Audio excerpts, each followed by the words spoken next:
Assalamualaikum warahmatullahi wabarakatuh. Perkenalkan, nama saya Adila Cynthia. Nah, kali ini dalam video ini saya akan mengulas materi tentang metodologi penelitian, yang mana pada kesempatan kali ini saya akan coba mengulas tentang teknik analisis data.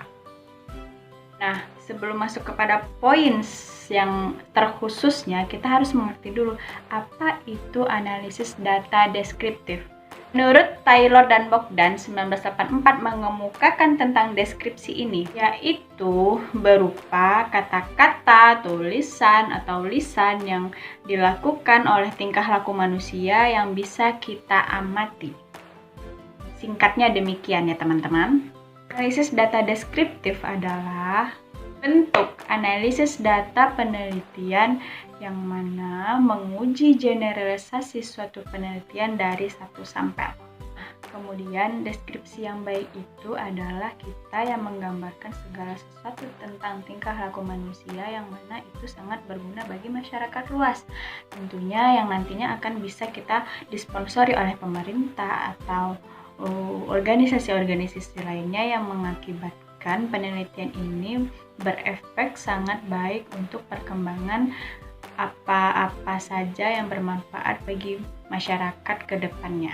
Hal baik itu dari kepemerintahan, sosial, politik, kesehatan, atau lain hal sebagainya yang mana jika ini dikembangkan maka ini sangat berpengaruh baik kepada masyarakat luas. Nah, dengan ini ada beberapa cara untuk melakukan analisis data tersebut. Yang pertama menggunakan statistika.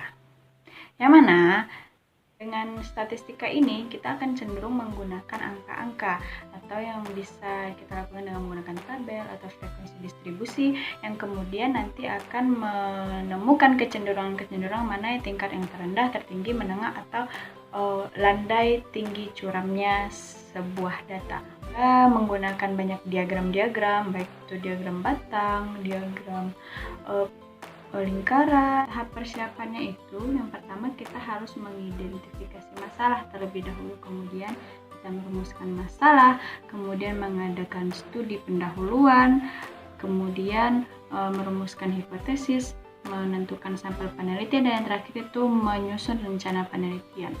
Itu adalah tahap persiapan dari data yang akan kita teliti. Kedua yaitu dengan menggunakan statistik deskriptif.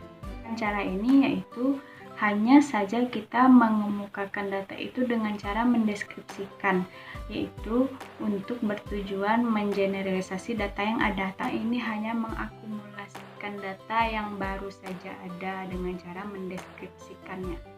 Nah, pada dasarnya ini bukan tahap mencari hipotesis atau mengambil suatu kesimpulan, tapi ini hanya mengeneralisasikan data awal yang kita dapat. Kemudian yaitu analisis data inferensial. Nah, kali ini biasanya yang sebelum-sebelumnya kita hanya tidak mengambil kesimpulan atau mengambil suatu tanggapan yang bersikap ramalan.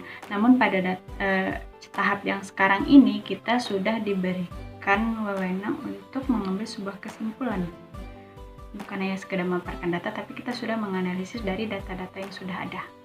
Biasanya cara ini kita mengambil dari sampel-sampel yang sudah kita analisis terlebih dahulu, yaitu sampel yang sudah kita sebar yang luas secara banyak, yang nanti ini kita sebut dengan mengambil analisis data inferensial. Kemudian kita masuk kepada pengujian hipotesis. Perlu kita garis bawahi adalah semua penelitian itu tidak harus menggunakan hipotesis.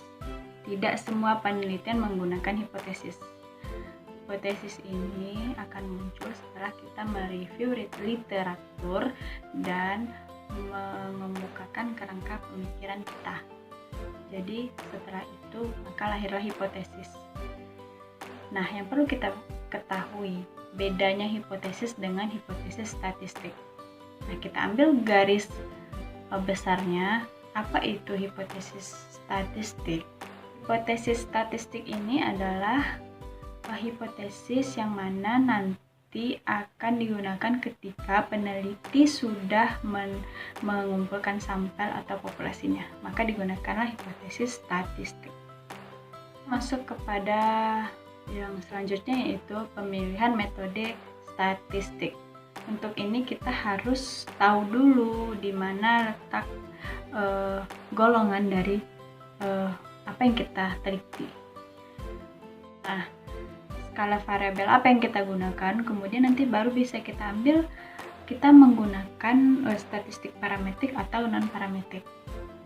Jadi tergantung pada skala variabelnya untuk menentukan metode dari statistik yang kita gunakan. Nanti akan mengacu kepada variabel apa yang kita gunakan. Apa variabel apa? Nah, variabel itu merupakan atribut dari objek penelitian kita, dan itu sangat bervariasi. Menurut Sugiono 1997 mengemukakan variabel itu merupakan atribut dari suatu objek penelitian kita, yang mana variabel itu bermacam-macam bentuknya, variasinya.